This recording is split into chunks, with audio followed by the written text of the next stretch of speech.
ఇగో మా సైడ్ అయితే వర్షం స్టార్ట్ అయిపోయింది అనమాట. ఇగో ఇందాక కూడా మస్తు ఎండ కొట్టింది. ఇంత ఎండ కొడుతుందని తోటలోకి వచ్చినాం. ఇగో బస్తా కాయలు తెంపుదామని వస్తే ఇగో ఇన్ని అయినాయి కాయలు. అయితే వర్షం అయితే పడుతుంది, కాయలు కానట్టున్నాయి. ఇగో ఈరోజు అయితే అసలు కూరగాయలకు కూడా డబ్బులు లేవు. ఇంకిన్ని కాయలు తెంపాలి ఈ వర్షంలో.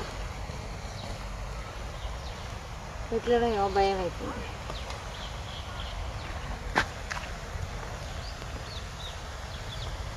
ఇదైతే చింత చెట్టు. వర్షం పడుతుందని చింత చెట్టు కిందకి వచ్చినాం, కానీ ఇక్కడ ఉండడానికి కూడా ప్లేస్ లేదు.